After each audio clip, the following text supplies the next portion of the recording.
বোনদের ভিতরে ভাগ করতে পারি,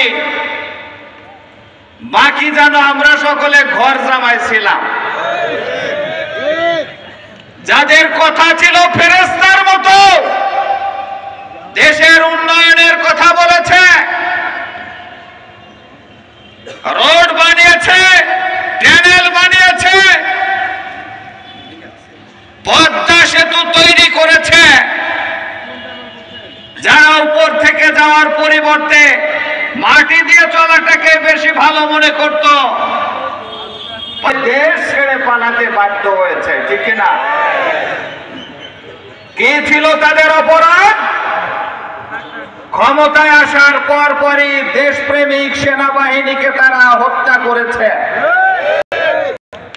ক্ষমতায় আসার পরপরই দেশপ্রেমিক বিডিআরকে তারা শেষ করে দিয়েছে। ক্ষমতায় আসার পরে এদেশ এ জাতির ভবিষ্যৎ ন্যায় এবং ইনসাফ ভিত্তিক একটা রাষ্ট্র, সমাজ এবং কল্যাণ রাষ্ট্র প্রতিষ্ঠার যোগ্য ব্যক্তিদেরকে অন্যায়ভাবে ফাঁসির কাস্টে ঝুলিয়ে হত্যা করেছে। তারা ইলেকশনকে হত্যা করে সিলেকশনে পরিণত করেছে। 28 লক্ষ কোটি টাকা তারা বিদেশে পাচার করেছে। আমাদের মাথা পিছু ঋণ রেখে গেছে 1 লক্ষ টাকা করে। এই সেই ঋণকে আমাদের এখন টানতে হচ্ছে। সম্মানিত ভাইয়েরা, স্বাধীনতার পক্ষ বিপক্ষ করে দেশটাকে তারা ডিভাইডেড করে রেখেছিল। এদেশের একক কর্তৃত্ব নেতৃত্ব কেবলমাত্র আওয়ামী লীগ ছাড়া কেউ দিতে পারবে না। কিন্তু আল্লাহ হাফেজ, আসসালামু আলাইকুম ওয়া রাহমাতুল্লাহি ওয়া বারাকাতুহু।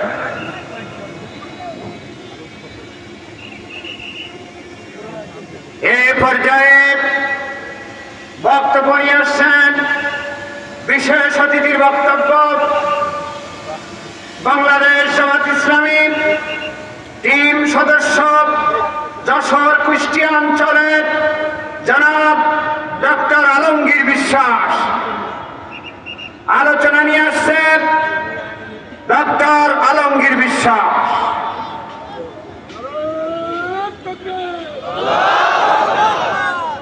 আসসালামু আলাইকুম ওয়া রাহমাতুল্লাহ।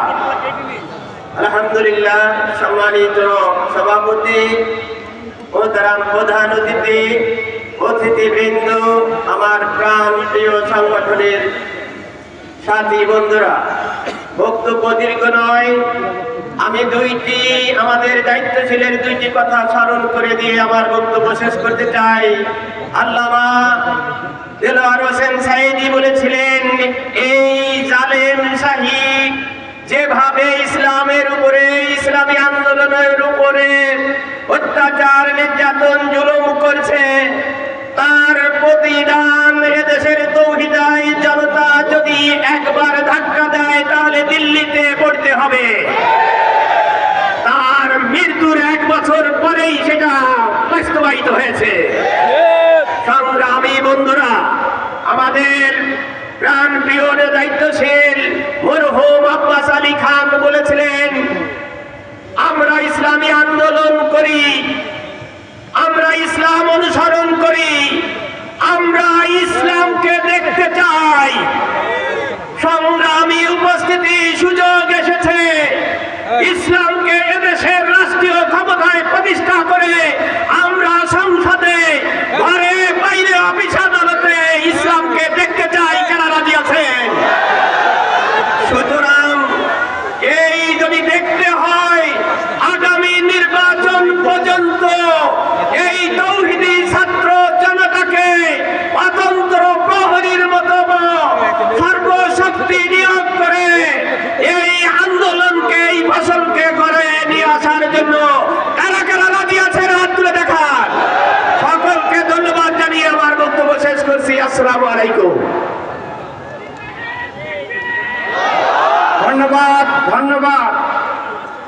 সম্মানিত সংগ্রামী তৌহিদি জনতা, এ পর্যায়ে প্রধান অতিথির বক্তব্য নিয়ে আসছেন বাংলাদেশ জামাত ইসলামী কেন্দ্রীয় নির্বাহী পরিষদ সদস্য ও পরিচালক যশোর কুষ্টিয়া অঞ্চল বাংলাদেশ জামাত ইসলামী আমাদের আজকের প্রধান অতিথি জনাব মুবারক হুসাইন, জনাব মুবারক হুসাইন।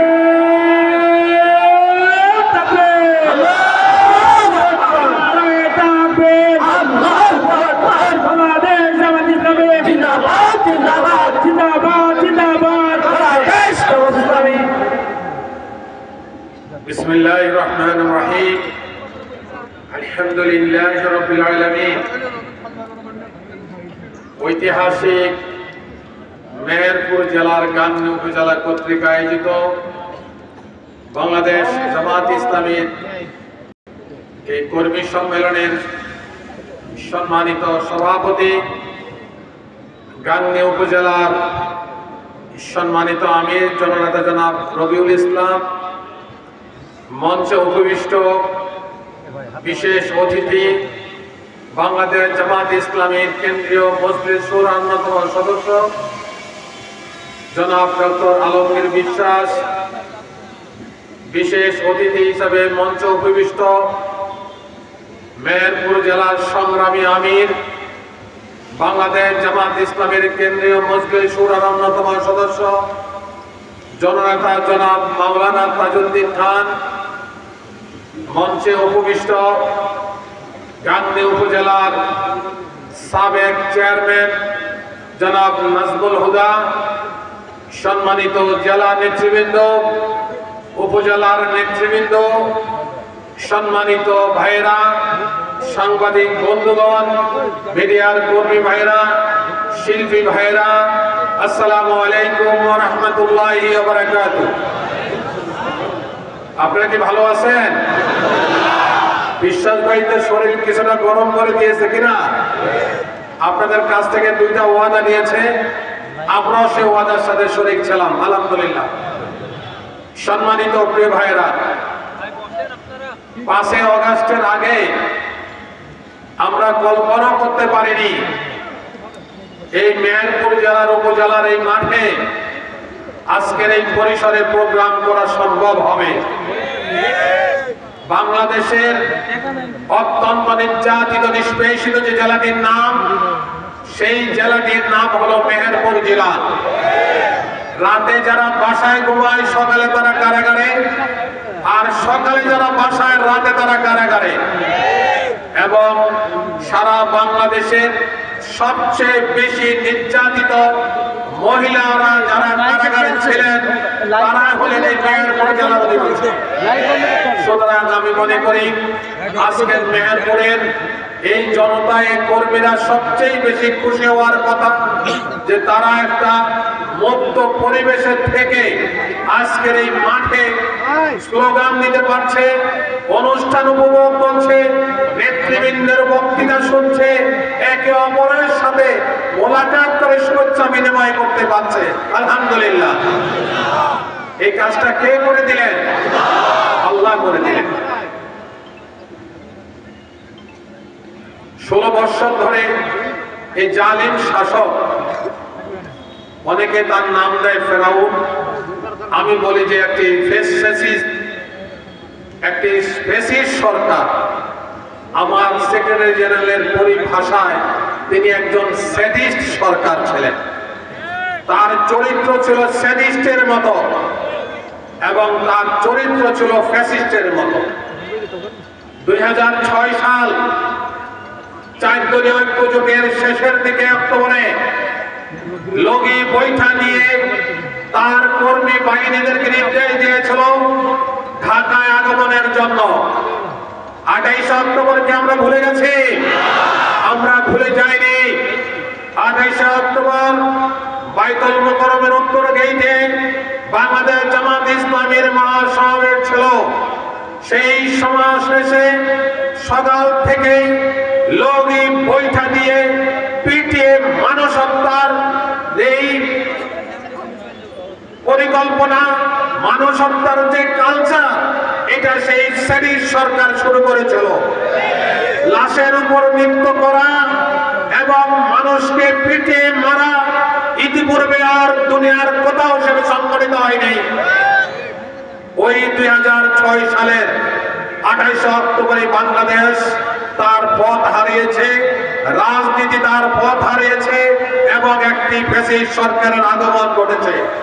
2008 সালে যে কোনো ভাবে হোক মঈনুদ্দিন ফখরুদ্দিনের সহযোগিতায় 2008 সালে আওয়ামী লীগ ক্ষমতায় আরোহণ করে।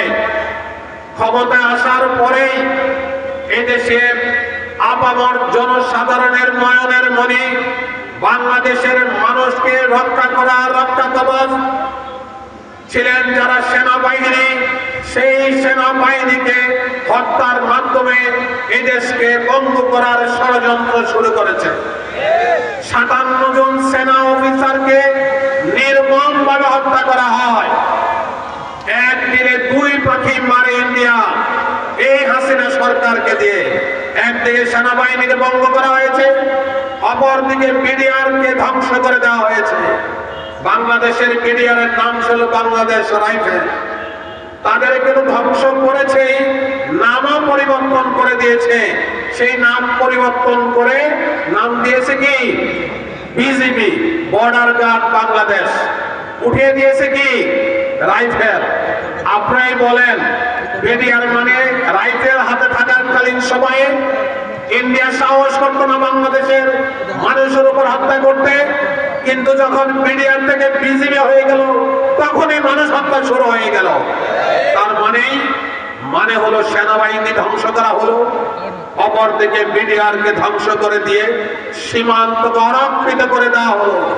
সেই অরক্ষিত সীমান্ত দিয়ে ইন্ডিয়া থেকে ব্যাপকভাবে মাদক আমদানি করে এদেশের যুব সমাজকে ধ্বংস করে দেওয়ার নীল নকশা তৈরি করে দেওয়া হলো। সম্মানিত প্রিয় কর্মী ভাইরা, এই বিষয়গুলো বুঝতে হবে, এই বিষয়গুলো আপামর জনসাধারণকে বুঝাতে হবে। মানুষ এখনো দুঃস্বপ্নে আছে ইন্ডিয়া কি জাতীয় ষড়যন্ত্র আমাদের মাধ্যমে করছে। অতঃপর বিডিআর ধ্বংস হলো, সেনাবাহিনী ধ্বংস হলো। এবার তারা পরিকল্পনা করলো এই দেশকে যারা ভালোবাসে, এই দেশের সীমান্ত রক্ষার জন্য যারা জীবন দেওয়ার জন্য প্রস্তুত, যারা ইসলাম ভিত্তিক একটি ইনসাফপূর্ণ সমাজ ব্যবস্থা কায়েম করতে চায়, সেই দলটির প্রতি নজর দেওয়া হলো। আপনারা জানেন টিপাই বাদ দিয়ে মাওলানা মতিউর রহমান নিজামী, আলী হাসান মোহাম্মদ মুজাহিদ এবং জামাত ইসলাম সারা বাংলাদেশে বড় বড় সমাবেশের মাধ্যমে ইন্ডিয়ার এই টিপাইমুখ চক্রান্ত যখন মানুষের সামনে তুলে ধরা হলো, ইন্ডিয়া প্রমাণ করলো এবং এই শক্তিকে ধ্বংস করার জন্য ষড়যন্ত্র শুরু করলো। সম্মানিত ভাইরা, 2010 সাল রাজশাহী বিশ্ববিদ্যালয়ের মেধাবী ছাত্র নোমানীকে হত্যার মাধ্যমে সারা বাংলাদেশে ইসলামী আন্দোলনকে স্তব্ধ করে দেওয়ার জন্য, ছাত্র শিবিরকে ধ্বংস করে দেওয়ার জন্য চিরুনি অভিযান শুরু করেছিল। আপনাদের খেয়াল আছে? অগণিত ভাইদেরকে, ছাত্রদেরকে কারাবন্দী করা হয়। 2012 সাল একটি ঠুনকো রাজনৈতিক মামলায়, হাস্যকর মামলায় যারা ইসলামের জন্য জীবন দেওয়ার জন্য প্রস্তুত, সেই নেতৃবৃন্দদেরকে ইসলাম অবমাননার মামলায় গ্রেফতার দেখানো হয়। এর চেয়ে হাস্যকর আর কিছু হতে পারে না। অতঃপর ট্রাইব্যুনাল তৈরি করা হয়, নাম দেওয়া হয় আন্তর্জাতিক ট্রাইব্যুনাল। সেই আন্তর্জাতিক ট্রাইব্যুনালের মাধ্যমে, প্রহসনের মাধ্যমে 2013 সালের ডিসেম্বরে কাদের মোল্লাকে ফাঁসি দেওয়া হয়। তার সর্বশেষ চিঠি আজও বিভিন্ন নিউজ মিডিয়াতে দেখা যায়। তার স্ত্রীকে একটি কঠিন চিঠি লিখেছিলেন। আপনার কি জানা আছে সেটা? স্মরণ করতে হবে পিয়ারি নামক সেই চিঠি। প্রত্যেকটি কাদের মোল্লা যেইভাবে তার স্ত্রীকে চিঠি লিখেছিল, এটা যেন একটি হৃদয় বিদারক চিঠি হয়ে যায়। এই সব কথা মানুষকে জানাতে হবে। সম্মানিত ভাইয়েরা, অথবা 18 বছরের যুবক ইন্টারমিডিয়েট পড়ে তাকে অগণিত দর্শক, লুটতরাজ, খুনি, দর্শনকারী হিসাবে, অগ্নিসংযোগকারী হিসাবে কামরুজ্জামানকে ফাঁসির কাস্টে ঝুলানো হয়। 2016 সালে দলের সেক্রেটারি জেনারেল আলী হাসান মোহাম্মদ মুজাহিদকে ফাঁসির কাস্টে ঝুলানো হয়। অতঃপর আমাদের সবারই হৃদয়ের স্পন্দন বাংলাদেশ জামাত ইসলামীর আমির শহীদ মাওলানা মতিউর রহমান নিজামীকে ফাঁসির কাস্টে দেওয়া হয়। অত্যন্ত হৃদয়ে মীর কাসেম ভাই এবং আমি একত্রে ঈদের নামাজ পড়েছি। কান্নায় আমি আমার অশ্রু রাখতে পারিনি। তিনি আমাকে আমার ডানুর উপর থাপ্পড় দিয়ে বলছিলেন, সাহস হারিও না, তোমরা তো শক্তিশালী মানুষ, আমরা দুনিয়া থেকে চলে যাব, কিচ্ছু হবে না, কিন্তু তোমরা মাঠে থাকবা, ময়দানে থাকবা। এই মীর কাসেম আলী আমেরিকায় ছিলেন, তখন তার বিরুদ্ধে যুদ্ধ অপরাধের মামলা রায় হতে যাচ্ছিল। তিনি দেশে এসেছেন, সবাই ওনাকে না করেছে। তিনি বলল, আমার মৃত্যু যদি দেশে হয় মৃত্যু হোক, কিন্তু মিথ্যা অজুহাতে আমি দুনিয়া থেকে চলে যেতে চাই না। আজকে যারা পলে চলে যায়, মীর কাসেম তাদের জন্য কি শিক্ষা। মীর কাসেম বিদেশে ছিলেন, কিন্তু তিনি ফেস করার জন্য তিনি দেশে এসেছেন, শাহাদাত বরণ করেছেন নির্দ্বিধায়, নিঃসংকোচে। সম্মানিত ভাইরা, আমরা সেই শাহাদাতের যে মর্যাদা তারা দিয়েছেন, তারা নিঃসংকোচে শাহাদাত বরণ করেছেন, আমরা সেটা ধারণ করি, আমরাও প্রস্তুত শাহাদাত বরণ করার জন্য। আল্লাহ কোরআন শরীফ বলছেন, মিনাল মুমিনিনা রিজালুন সাদাকু মা আহাদুল্লাহি আলাইহি ফামিনহুম মান কাযা নাহদাহু ওয়া মিনহুম মান ইয়ান্তাজির ওয়া মা বাদদালু তাবদীলা। মুমিনদের মাঝে তারা তাদের কৃত ওয়াদা আল্লাহর সাথে রক্ষা করেছে। আমাদের নেতৃবৃন্দ রক্ষা করেছে কিনা? কোরআনের আয়াত বাস্তবায়ন হয়েছে? জোরে বলেন। তারা শাহাদাত বরণ করেছে, তারা শাহাদাতের জন্য ইন্তজার করছে, কিন্তু বাতিলের কাছে তারা আপোষ করে নাই। আজকে এটিএম আজহারুল ইসলাম তিনি শাহাদাতের জন্য ইন্তজার করছিলেন, আল্লাহ তাকে বাঁচিয়ে রেখেছে, আলহামদুলিল্লাহ। আমরা আজকের এই গাঙ্গীর এই মাঠ থেকে এই সরকারের কাছে দাবি জানাতে চাই, অচিরেই তাকে মুক্তি দিতে হবে, অচিরেই তাকে মুক্তি দিতে হবে। এই ময়দানে আবার সম্মানিত প্রিয় ভাইরা, যে কথাগুলো বলে আমি শেষ করতে চাই আপনাদের উদ্দেশ্যে। 2005 সালের 5ই অগাস্ট, 24 সালের 5ই অগাস্ট আমি জেলখানায় ছিলাম। তখন 22 জুলাই অ্যারেস্ট হই, 7ই অগাস্ট জেলখানা থেকে বের হই। এই 7 অগাস্ট বা অগাস্ট পরবর্তী ছাত্র গণ অভ্যুত্থানের পরে এই দেশের মানুষকে জামাত ইসলাম স্বপ্ন দেখানো শুরু করেছে, আলহামদুলিল্লাহ। ডাক্তার শফিকুর রহমান আজকে বাংলাদেশের আইকনে পরিণত হয়েছে। বাংলাদেশের মানুষ আজকে ডাক্তার শফিকুর রহমানের ঐক্যবদ্ধ একটা ইনসাফপূর্ণ সমাজ ব্যবস্থা কায়েম করার স্বপ্ন আজকে মানুষ দেখছে। সুতরাং আমরা সারা দেশে সব জায়গায় যেই সমাজ ব্যবস্থার কথা বলি, আমরা এই মেহেরপুরেও এইরকম একটি সমাজ ব্যবস্থা কায়েমের জন্য কর্মী ভাইদের কাছে উদাত্ত আহ্বান জানাচ্ছি। আপনারা মানুষের ধারে ধারে, মানুষের কাছে গিয়ে ইসলামী কথা জনগণের কাছে বলবেন, ইনসাফপূর্ণ সমাজ ব্যবস্থার কথা বুঝাবেন, জামাত ইসলামের দাওয়াত মানুষের ঘরে ঘরে পৌঁছে দিবেন। এই উদাত্ত আহ্বান আপনাদের কাছে থাকলো। সর্বশেষ, মানুষ আপনাদের কাছে চরিত্রবান অবস্থা দেখতে চায়।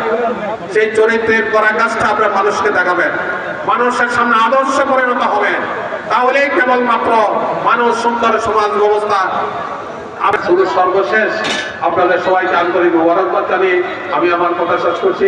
আসসালামু আলাইকুম ওয়া রাহমাতুল্লাহি ওয়া বারাকাতুহু।